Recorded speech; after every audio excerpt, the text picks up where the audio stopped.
আগুনে জ্বলে মরতে হলে সে কতটা যন্ত্রণাদায়ক হতে পারে তা আমরা সবাই জানি।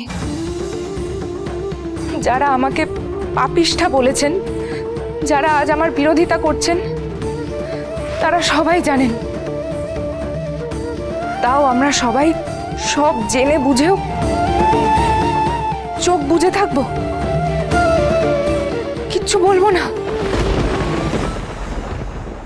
আচ্ছা, আমায় একটা কথা বলুন মহারাজ, কেন কোনো পুরুষ মানুষকে এমন কাজ করতে হয় না? তাহলে কি কেবল আমরা মেয়েরাই বলি প্রদত্ত হতে এই জগতে এসেছি? আমাদের জন্মই হয়েছে যাতে পরে কোপ দিয়ে আমাদের মেরে ফেলা হয়।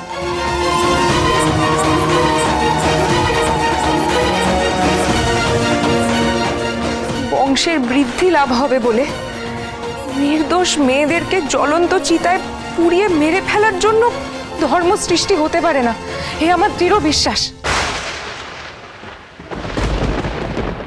আর এতকাল যদি সবাই তাই ভেবেছেন,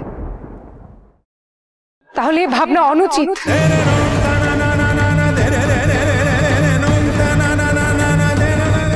এ অন্ধবিশ্বাস মহারাজ, এ ভাবনা ছুঁড়ে ফেলে দেওয়ার সময় এসেছে।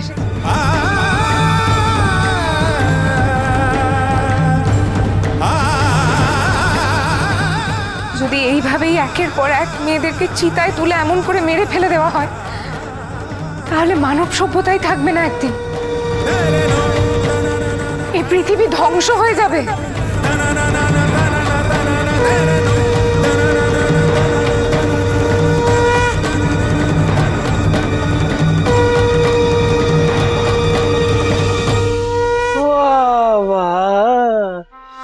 কি বিজ্ঞ বিজ্ঞ কথা, হ্যাঁ? এর কথাগুলো তোমরা সব পুঁথিতে লিখে রেখো। ও কোথায় পাইলে বাবা? এরে পাইলে কোথায় এরকম অস্তরবিদ, এত বিজ্ঞ মানুষ? তবে একটা কথা কই, এর কথায় কিন্তু ভুইলা যেও না, এ অধম্য করছে কিন্তু। আপনি যথার্থই বলেছেন পিসিমা। একটা কথা ভুলে গেলে চলবে না যে বিচারের বিষয়ে নাটোর সর্বদা ধর্মকেই অগ্রাধিকার দিয়েছে।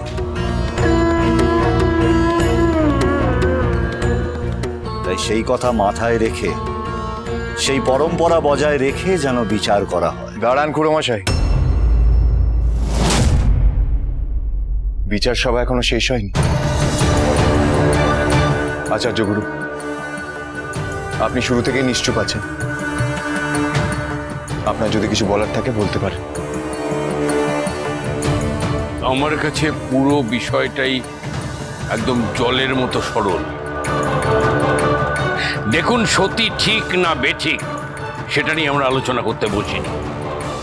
আর সতী প্রথা ঠিক কিনা সেটা আমরা একজন নারীর কাছ থেকে জানবো বুঝি।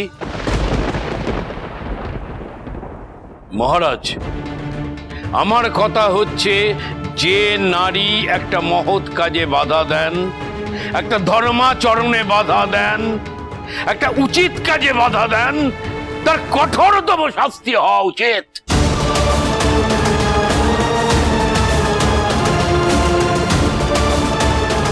আর আমার মেয়ের দ্বারা গোস্বামী বংশের যে বদনাম হলো, তার প্রায়শ্চিত্ত আমাকেই করতে হবে, কারণ আমি তার পিতা। আমি কাশিতে গিয়ে যজ্ঞের ফুটন্ত গরম ঘি মুখে নিয়ে তার প্রায়শ্চিত্ত করব।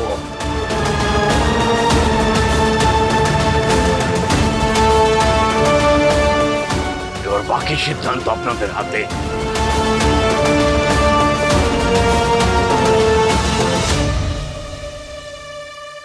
সিদ্ধান্ত একটাই হইতে পারে, এই মেয়ের নির্বাসন। হ্যাঁ, আর নির্বাসন। আমরা রাজরানী আর ওই কুলোটা মেয়ের নির্বাসন চাই, নির্বাসন। শান্ত হন, শান্ত হন, আপনারা দয়া করে শান্ত হন। আপনারা যদি এভাবে উত্তেজিত হয়ে পড়েন তবে সুষ্ঠুভাবে সভা পরিচালনা করা যাবে না। দয়ারাম, আগে আর কি বিচার হবে? সবকিছু তো একেবারে জলের মতো স্পষ্ট। ঠিক যেমন দেবী প্রসাদের বেলা প্রমাণ সকলে চোখের সামনে দেখতে পেয়েছিল, অবশ্যই রানী দেখিয়েছিল। এক্ষেত্রেও ব্যাপারখানা একই, শুধুমাত্র তীরখানা এখন ওনার দিকে ঘুরে গেছে। তাই আমার মনে হয় আর বিলম্ব করা উচিত হবে না মহারাজ, কারণ আর যাই হোক এই মহিলা রানীর মান্যতা পায় না, তাই নয় কি? স্ত্রীকে বলা হয় সহধর্মিণী। স্বামীর যা ধর্ম স্ত্রীরও নাকি তাই ধর্ম। আর সেই স্ত্রী যখন স্বামীর আত্মবিশ্বাসে আঘাত করে তখন তো তাকে সরিয়ে দেওয়া উচিত, তাই নয় কি পিসিমা? একদম না, একদম না। তাই আমি বিষ্ণুরাম এই কথা বলছি, এই রানীকে নির্বাসিত করা হোক।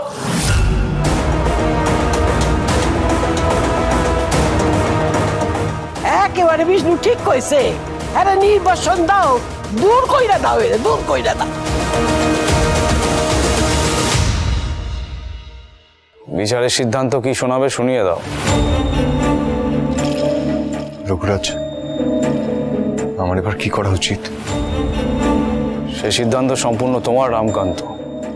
শুধু এটুকু মনে রেখো, তুমি যেটা করছো রাজা হিসেবে নাটোরের জন্য করছো, উভয় সংকটের এখানে কোনো জায়গা নেই।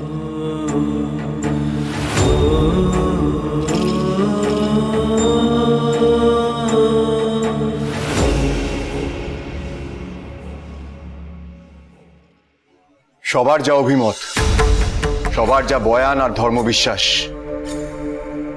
তার উপর ভিত্তি করে আমায় যে বিধান দিতে হচ্ছে তা হলো, দাঁড়ান রাজন।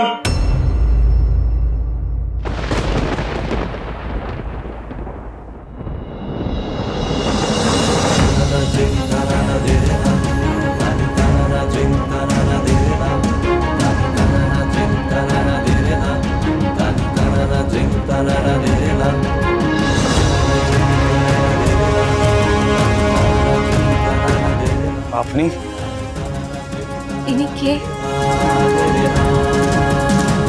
সকলের জ্ঞাতার্থে জানিয়ে রাখি, উনি বৃহৎ তন্দ্রসারের প্রণেতা কৃষ্ণানন্দ আগমবাগীশের চতুর্থ পুরুষ সৎনাথ।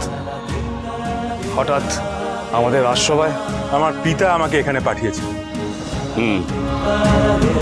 জনার্দন নাথকে আমাদের পুরো ব্রাহ্মণ সমাজ অত্যন্ত শ্রদ্ধার চোখে দেখে। উনি আজীবন হিন্দু ধর্মের নামের অন্ধবিশ্বাস এবং কুসংস্কারের বিরুদ্ধে লড়াই করেছেন। যদিও এখন বয়সের ভারে উনি নুবজ, তাতেও গোটা বাংলা ওনাকে শ্রদ্ধা করে, আর শ্রদ্ধা করে সৎনাথ মহাশয়কে, যিনি আমাদের নাটোরের রাজসভায় এসে উপস্থিত হয়েছেন। আপনাকে আমার সশ্রদ্ধ প্রণাম। নাটোরের রাজসভায় আপনার পায়ের ধুলো পড়লো কি কোনো বিশেষ কারণে? আজ্ঞে রঘুরাজ, যেখানেই ধর্মের নামে অত্যাচার অন্যায় হতে দেখি সেখানেই ঝাঁপিয়ে পড়া নিজের প্রাথমিক কর্তব্য বলে মনে করি। তুমি কাউকে পাঠাও না যে মেয়েদের পক্ষ নিয়ে দুটো কথা বলবে। তার মানে আপনার মনে হচ্ছে যা হয়েছে তা অন্যায়? ধর্মরক্ষায় যদি এই বিচার সভার হেতু হয়ে থাকে তাহলে সবার আগে জানতে হবে ধর্ম কি বলে। তা না জানলে এই বিচার সুবিচার হবে না।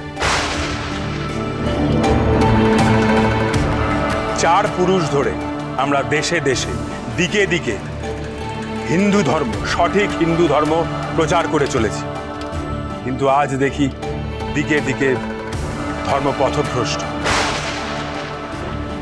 তাই আমাকে আসতেই হয়। এই আমাদের পরম সৌভাগ্য।